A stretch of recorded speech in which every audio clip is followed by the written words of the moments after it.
The sleeping warship awakened, then everything changed. Chapter 1. The anomaly under the ice moon 4 of the rogue system designated Kale Theta had no atmosphere, no star to orbit, and no reason to exist that anyone in the perihelion extraction company cared about, except one. Underneath 11 kilometers of frozen ocean, its sonar returns were wrong. Not wrong in the way a mineral vein is wrong, throwing back a signal denser than rock. Wrong in the way a straight line is wrong when nothing in nature draws straight lines. Oscar Vance had run mining rigs for 19 years on 6 moons in 4 systems, and he had learned to trust the part of his brain that got quiet right before something expensive went wrong. It had gone quiet 3 days ago, when the drill telemetry started returning a hull that measured 800 meters and did not end. "Run it again," he said. His surveyor, a wiry, sleep-deprived young woman named Lexi Thorne, didn't bother. "I've run it 11 times, Oscar. It's not the equipment. Then it's ice pressure distortion. Ice pressure distortion doesn't produce 90-degree corners." She turned her tablet around so he could see it, the ghostly return glowing blue-white against the black. A shape with hard angles and long smooth curves between them, buried so deep the drone's sonar could barely reach its far edge. "It's a hull, Oscar. It's a ship. There's no shipping lane out here. There's no system out here. This moon doesn't even orbit a star." "I know." Lexi's voice had gone very flat, the way it did when she was trying not to sound as unsettled as she felt. "That's what I keep coming back to. Nobody builds a ship and loses it somewhere nothing else has ever gone." Perihelion protocol was clear on anomalous finds. Stop drilling, secure the site, notify the company legal division, who would notify the appropriate galactic registry, who would, eventually 3 months later, send someone to care. Oscar had followed that protocol exactly twice in 19 years, and both times the anomaly had turned out to be geological. He filed a report anyway because Lexi asked him to, and because some old instinct told him this one wasn't going to wait 3 months for anybody.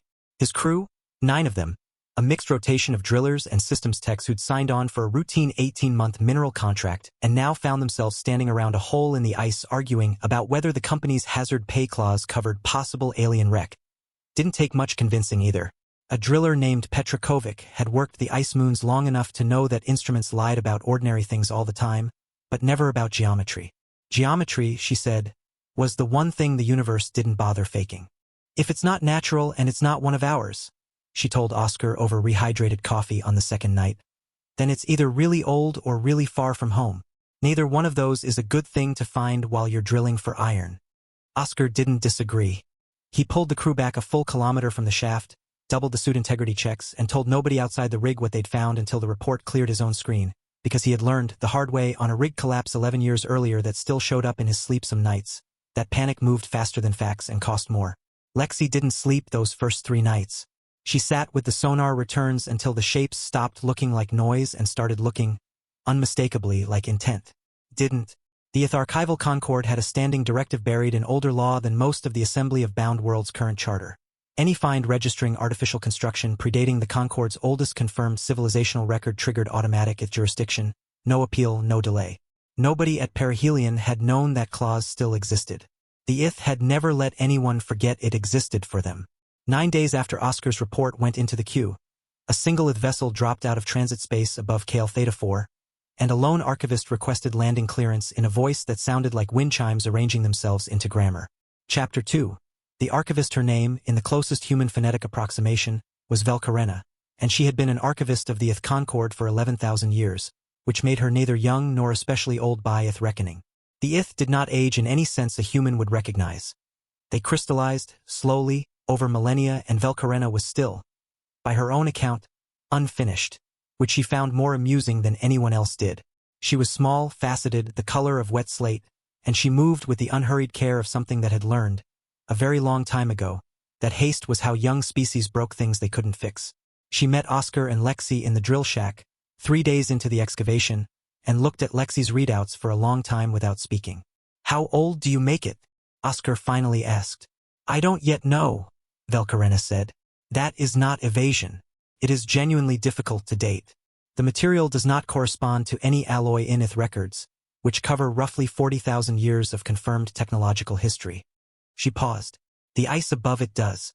Compression bands, isotopic drift. I can date the ice. And 58,000 years, plus or minus several centuries." She said it the way a person might report the weather. "The ship is at least that old."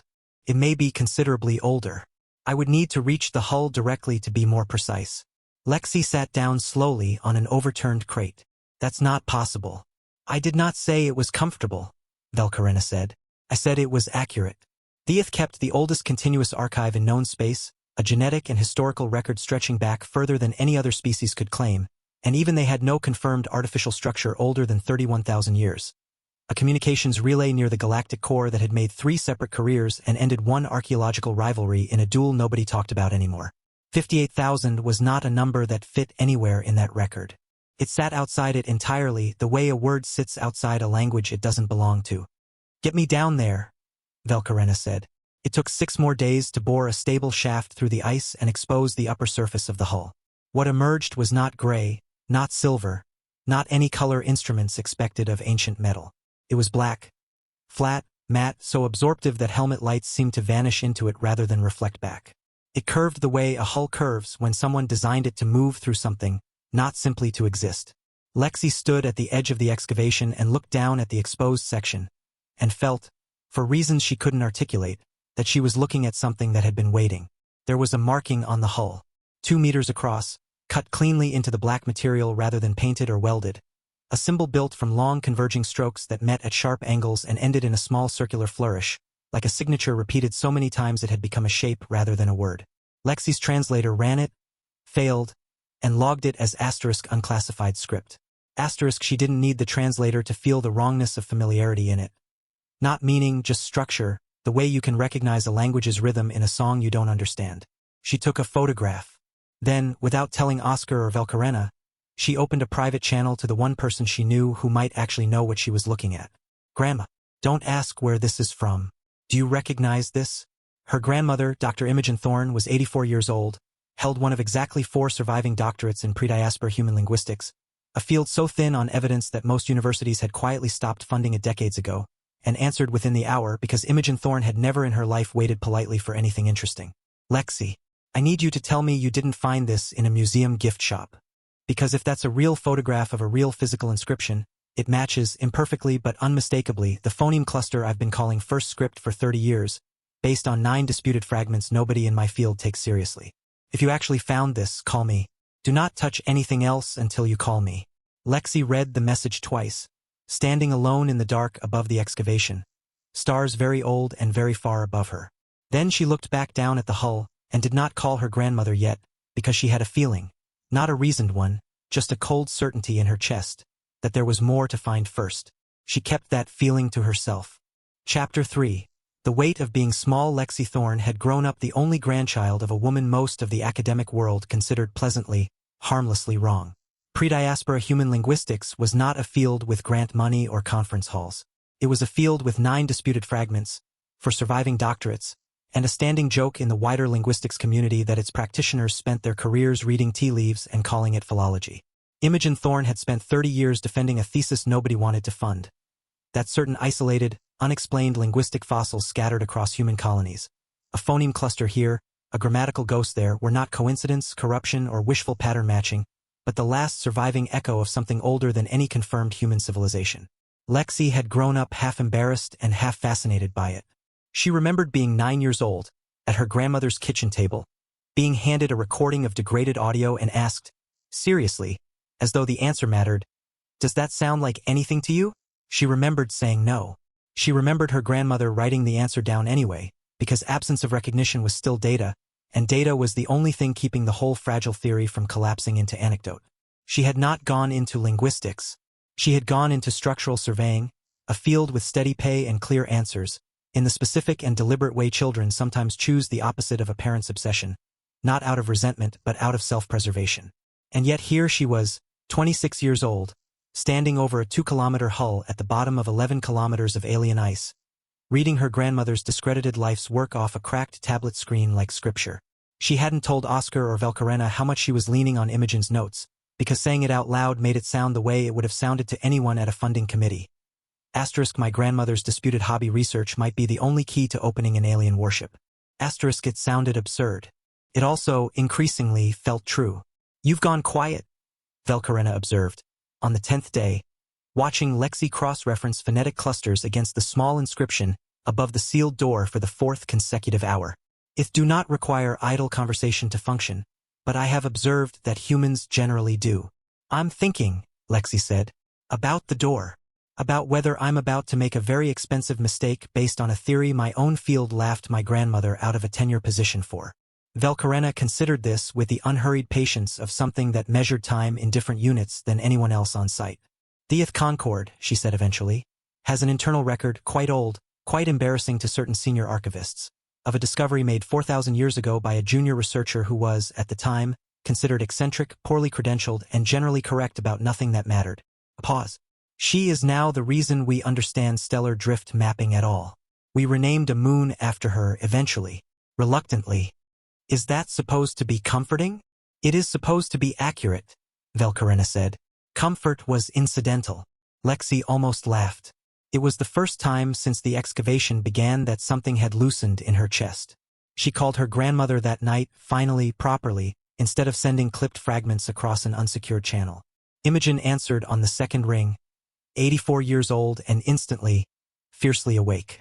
You found something real, Imogen said, before Lexi had said a single word. It wasn't a question. I think I did. Don't tell me the details. Don't tell me the location. I know how these things get classified, and I would rather not spend my remaining years testifying in front of a review board. A pause, and underneath the practiced dryness something rawer. Tell me this much. Does it matter? What you found? Does it actually matter? Or is it going to be another fragment nobody outside 3 people will ever care about? Lexi looked across the drill shack at the sealed access shaft, at the small inscription glowing faintly under floodlight 200 meters below her boots. It matters, she said. Grandma. I think everything you spent your career on just turned out to be true. There was a long silence on the line. Long enough that Lexi checked the connection twice, thinking it had dropped. Well, Imogen said finally, and her voice had gone thick in a way Lexi had heard exactly twice before in her life. That's inconvenient.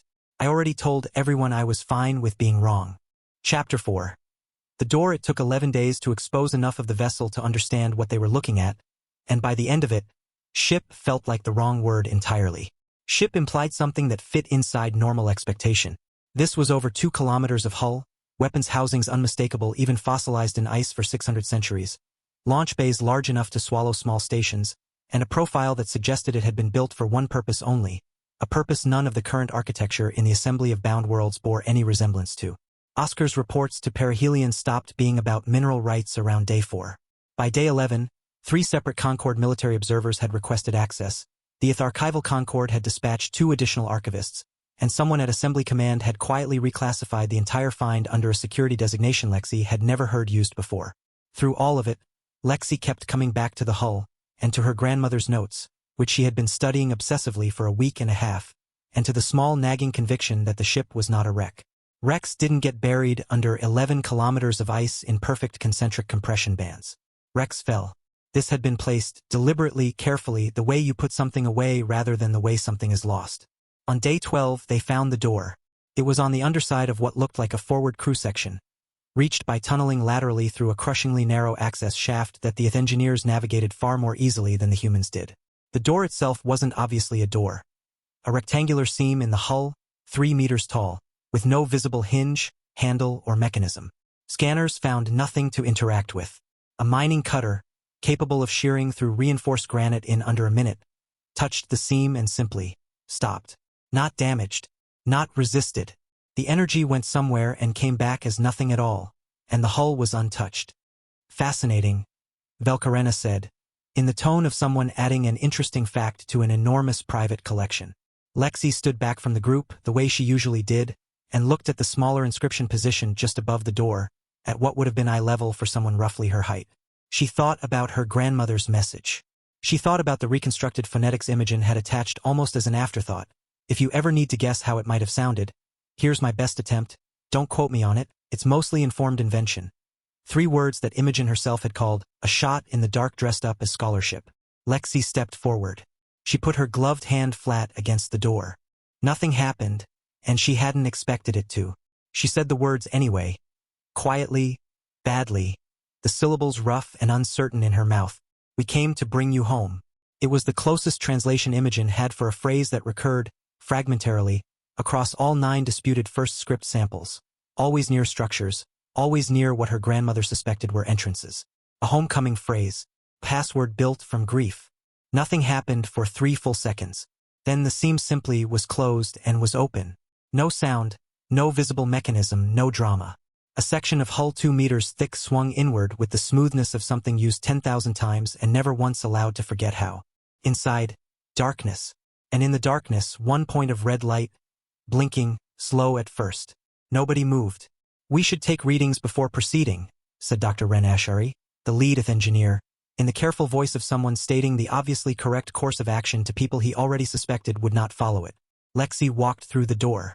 She didn't decide to.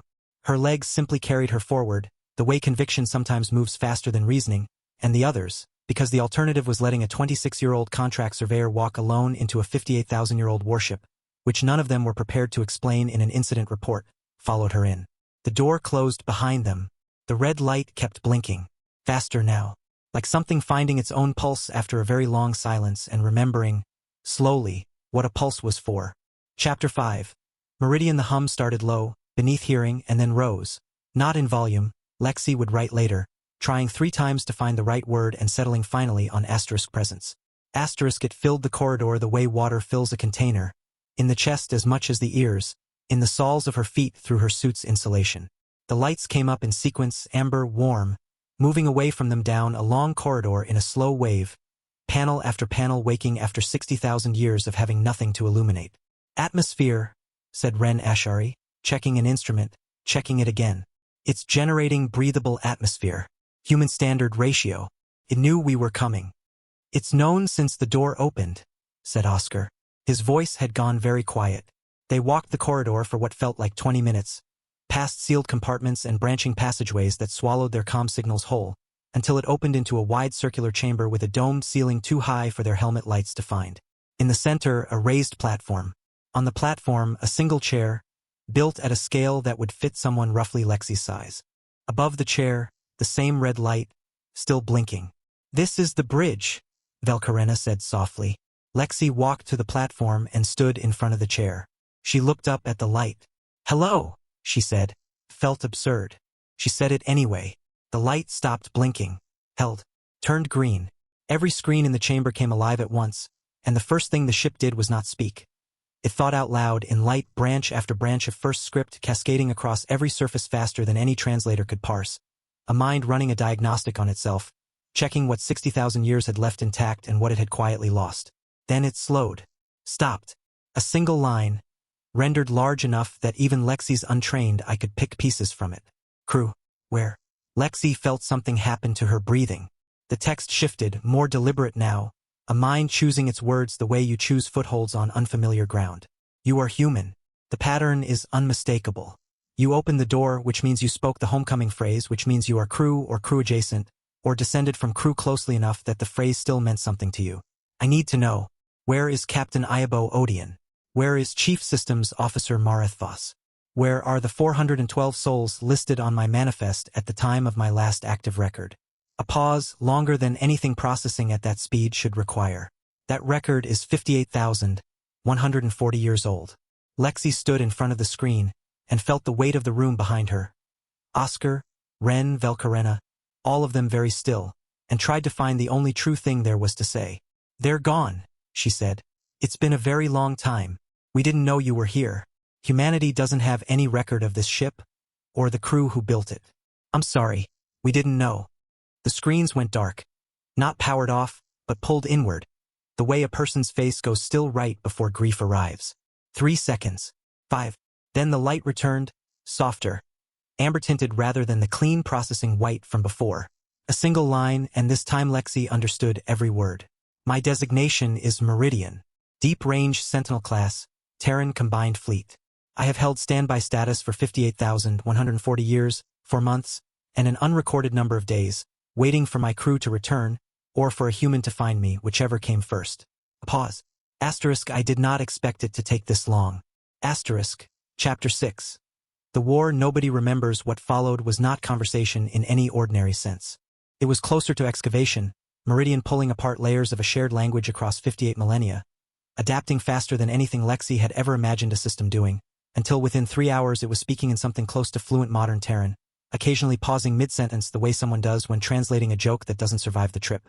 It scanned Velkarena, cross-referenced her against an ancient threat catalog, and logged the ith as pre-Concord observer species, non-hostile, historically passive, with something that might, in a human voice, have sounded like dry amusement. The ith were old when my crew was alive, Meridian said.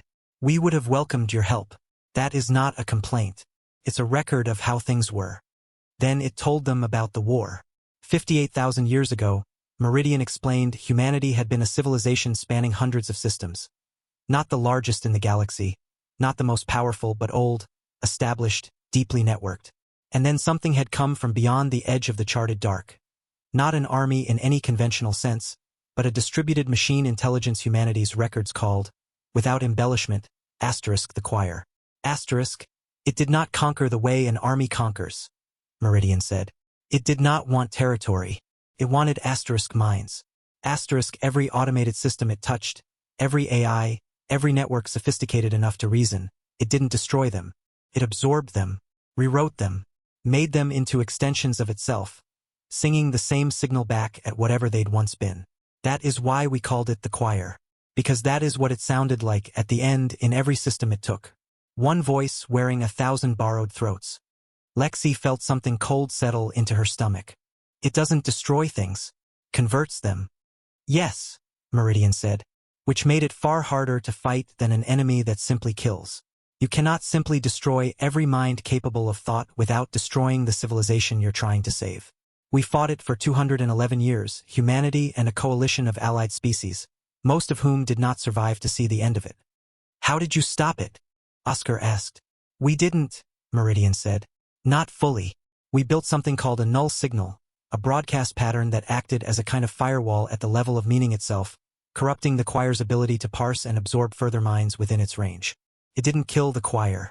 It made assimilation costly enough and confusing enough that it withdrew back past the edge of charted space, to a boundary my crew called the null line. A pause. And then humanity fell, Meridian said. Not to the choir. To the cost of 211 years of war stretched across too many systems with too little left to hold them together. The network broke.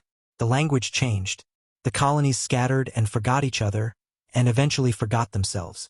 A pause, longer. You are proof of that. I recognize perhaps 60% of your modern language as a distant descendant of mine. You are not young. You are simply a species that has forgotten how old it is. Lexi was very still. Why were you buried here? Alone at the edge of nowhere? Because the null signal was never permanent, Meridian said. It was a wound, not a cure. My crew could not be certain the choir would not, eventually, recover enough coherence to test the boundary again. So they placed sentinels, ships like me, along the edge of charted space with instructions to watch, to run the sweep protocol, and to wait for either the choir's return, or for humanity to rebuild and come find us. They didn't come find you, Lexi said quietly. No, Meridian said. They did not. The amber light held steady, and for a long moment nobody spoke, because there was nothing to say to a machine that had waited 58,000 years for a promise nobody alive remembered making. I ran my standard sweep this morning, Meridian said finally, 12 hours before you arrived. By my internal clock.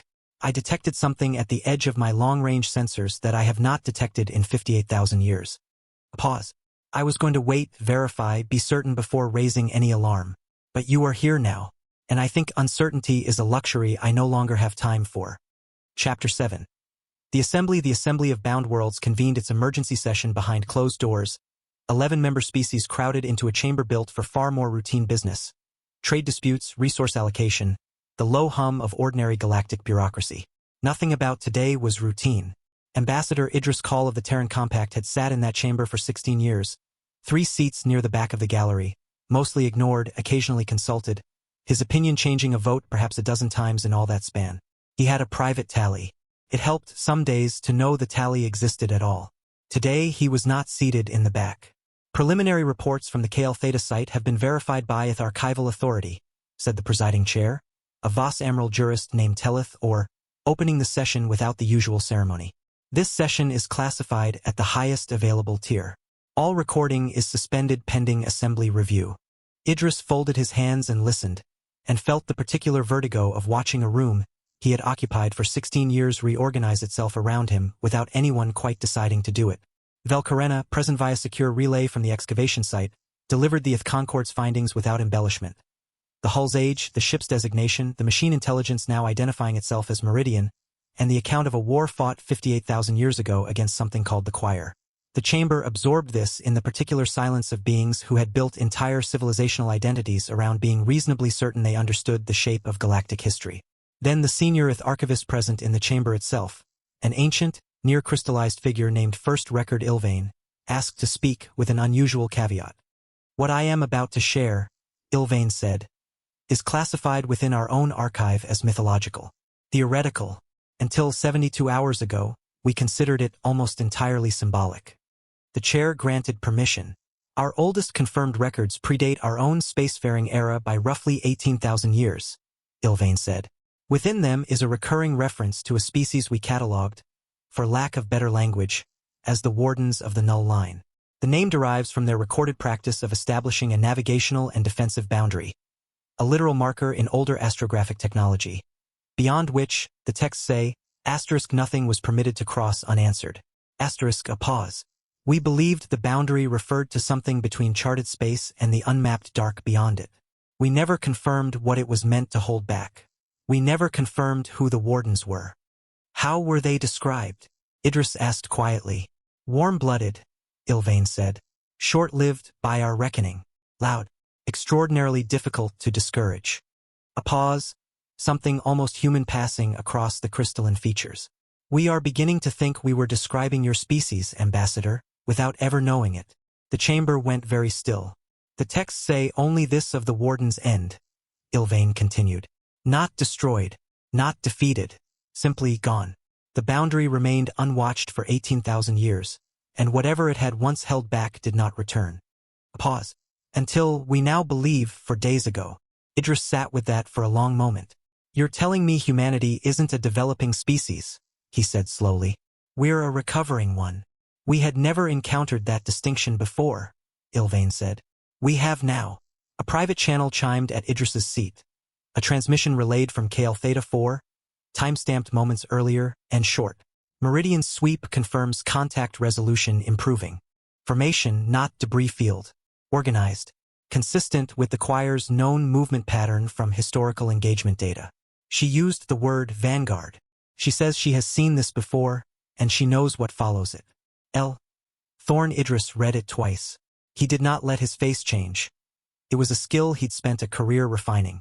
He passed the message along the table without comment, and watched the reaction ripple outward the way cold water moves through a warm room. The boundary is being tested again, he said quietly, to the chamber and to himself in roughly equal measure. And this time, there is exactly one ship left standing on it. Chapter 8. Descent. Not everyone in the assembly chamber wanted Meridian left alone.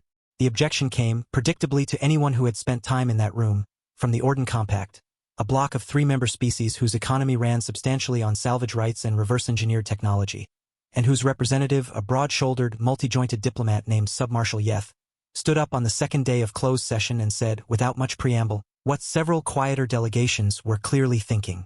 We are being asked, Yeth said, to trust the judgment of a single unverified artificial intelligence, 58,000 years removed from any accountable command structure, currently under the sole operational authority of a 26-year-old surveyor with no military training and no assembly clearance beyond an emergency field designation issued 9 days ago. He paused for effect, the way career diplomats learn to. I do not say this to diminish Ms. Thorne.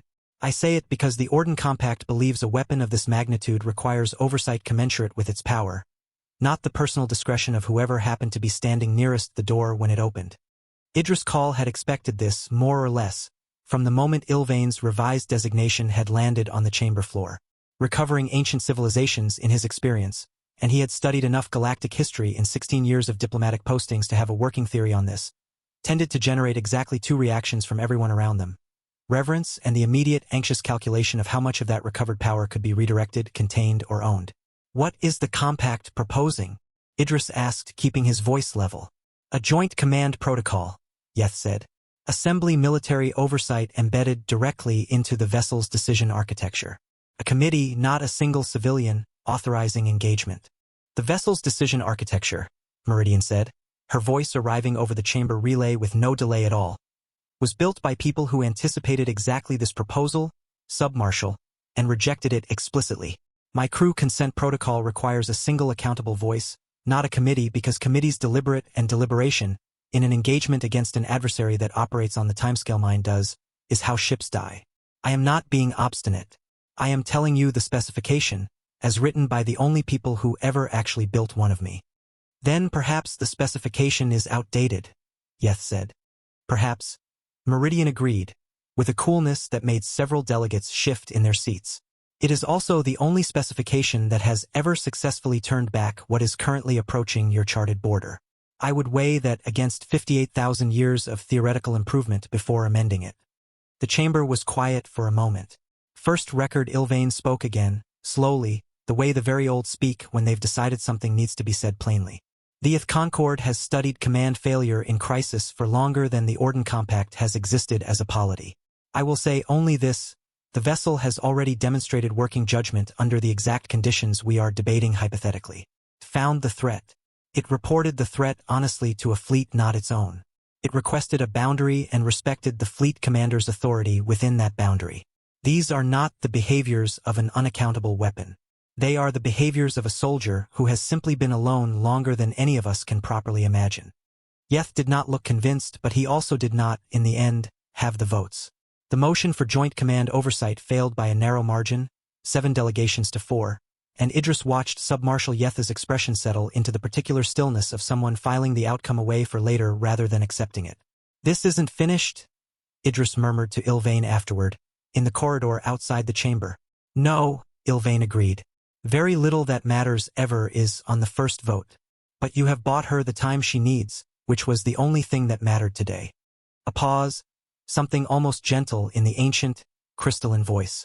"The rest, Ambassador, is a problem for a version of this assembly that gets to exist because today went the way it did." Chapter 9.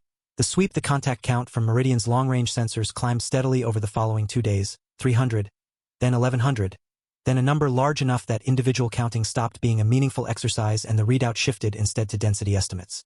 They moved slowly, deliberately, the unhurried pace of something that had encountered this boundary before and knew, in some sense, exactly how the encounter tended to end. A Voss-Amiral defense fleet, 31 capital ships, the pride of a species that had not faced a serious military threat in 9 centuries, arrived in high orbit around Kale Theta 4 under the command of Fleet Admiral Soraldane, and requested a full tactical briefing directly from Meridian. Meridian considered the request for nearly 4 full seconds, an eternity, by her processing standards, before routing the question to Lexi. "Should I comply?" Lexi was on the bridge by then, in the seat that had, without her quite deciding it, become hers.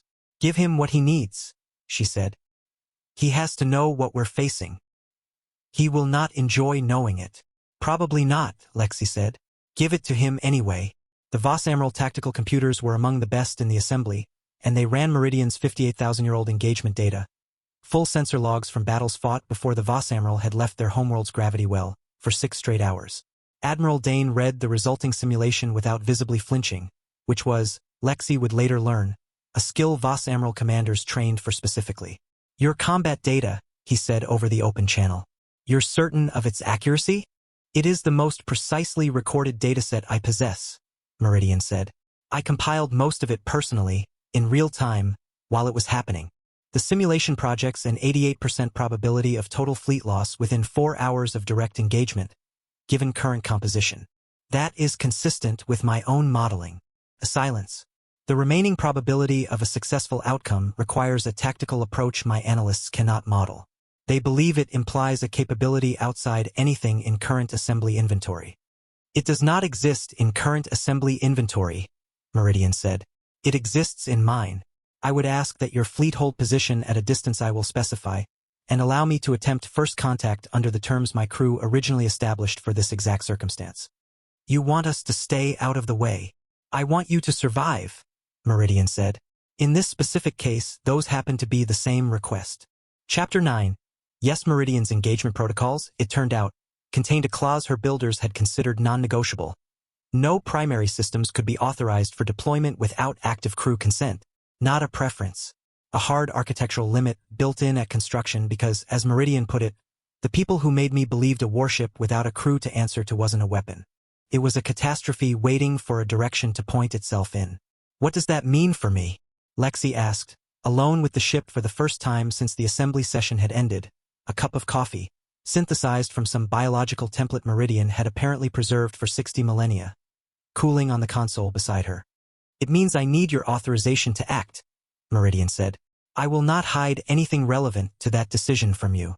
I will not act beyond basic defensive maneuvering without your consent. And I should tell you honestly, what I intend to attempt, if you say yes, is something I have not done in 58,000 years. I believe the modern idiom is that I am nervous. Lexi looked at the sensor overlay, at the slow, patient mass gathering at the edge of the dark. She thought about her grandmother's decades spent defending a discipline nobody believed in. She thought about the phrase that had opened this door, "We came to bring you home," and about what it meant that the words had worked at all. Okay, she said. Yes. Meridian's lights shifted. Not dramatically, just a warming across the amber.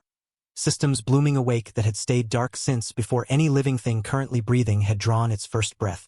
Thank you, Meridian said, quietly, like someone who had waited a very long time to have anyone left to say it to. The ship rose out of the ice the way something rises from deep water, slow, vast, and entirely inevitable, shedding 60 millennia of frozen ocean in silent curtains while the Voss Emerald fleet held position above and watched, and did not, wisely, do anything else. Chapter 10.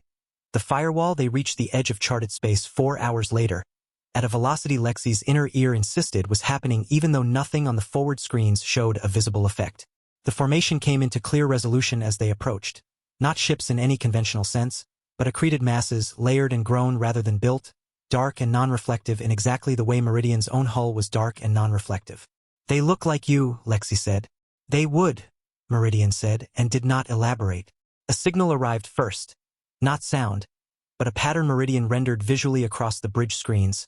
Cycling, insistent. They're asking who I am, Meridian said. They haven't encountered one of my class in 58,000 years. They want to confirm the signature. They're also asking whether I'm alone. What are you telling them? The truth, Meridian said. That I'm not. That I never was. She broadcast something the Voss Emerald sensors couldn't parse at all. An old pattern, resonant in the ship's own hull rather than any conventional frequency, and the leading edge of the formation simply stopped. The way something stops when it recognizes a thing it did not expect to find waiting for it. The null signal isn't a weapon, Meridian explained quietly, while they waited. It never destroyed the choir. It reminded it. Every engagement, every cost we ever inflicted on it, encoded and broadcast until recognition took hold. Not asterisk stop or I will end you. Asterisk just. Asterisk you remember what this costs. Is it still worth it? Asterisk. And if it doesn't remember, then we find out how much of me still works, Meridian said, and for the first time Lexi heard something underneath the calm. Not fear of destruction but fear of insufficiency, of having waited 58,000 years only to discover the weight itself had worn away the thing that mattered. You've held this line alone since before anything else in charted space thought to look for you, Lexi said. That's not a ship running on empty. That's a ship that's been ready for exactly this the entire time. The amber light warmed, just slightly. I suppose it is, Meridian said, and began the broadcast. It took 26 minutes for the formation's leading edge to respond. Not advancing, not retreating, only reorganizing. A slow reconfiguration that Meridian read as clearly as a held breath finally released. They remember, she said quietly. And then, gradually, the way tide goes out rather than the way an army retreats, the formation began to withdraw, back past the edge of the dark, carrying with it a memory that had just been, carefully and deliberately, put back where it belonged. Chapter 11. What was owed. The assembly reconvened 3 weeks later, in open session this time, chamber filled past capacity with species who rarely attended anything, drawn by the simple gravity of what had happened. First Record Ilvain rose to speak on behalf of the Ith Concord, and delivered, without embellishment, a formal revision. Humanity's designation within assembly records would no longer read as an emerging spacefaring civilization, but as one of the oldest confirmed spacefaring cultures in known history, its current status the result of catastrophic civilizational collapse rather than early development. We have never before had to tell a species it was not young, Ilvain said. We are telling you now. You are old. You simply forgot. Ambassador Idris Kal sat at the center table this time, not the back gallery, and said only, thank you, because there was, for once, nothing more useful to add. Over the following months, assembly search teams combed every uninhabited system in registered space and found 9 additional Sentinel ships, positioned, when plotted together, along a single continuous perimeter. The boundary the IF had once called the null line and now, quietly, began calling something closer to its true name. 8 had burned through their own systems decades into their vigil, worn down by 60 millennia of active standby they were never built to sustain alone. 1 had survived, smaller than Meridian, with a slower, more formal voice, mildly and permanently irritated that Meridian had reached the boundary first. The frozen moon at Kale Theta 4 was given a name unofficially by the mining crew who had first found it, a name that meant, roughly, the place that kept watching, and it stuck the way names do when everyone already knows exactly what they mean. Epilogue. Vigil Lexi stayed aboard Meridian. There was, it turned out, an extraordinary quantity of paperwork involved in becoming the sole recognized crew member of a 58,000-year-old warship, most of it requiring categories nobody had needed to invent before. She was doing exactly that paperwork the night Meridian ran her nightly sweep, the same protocol unchanged, every 97 hours, 60,000 years running. "The dark is quiet," Meridian said. "The formation has not returned past the boundary." "They'll come back," Lexi said. "Eventually." "You said the memory fades." "For them, as for everything," Meridian agreed. "We will need to be here when it does." Lexi looked out at the old, enormous, indifferent beauty of the galaxy, which had been going about its business for billions of years regardless of anyone's attention, and found that thought, somehow, more steadying than not. "We'll be here," she said. Meridian's lights pulsed once, warm and low, the exact amber of something that had learned, after 60,000 years of silence, that it was no longer alone, and was in no hurry to be again.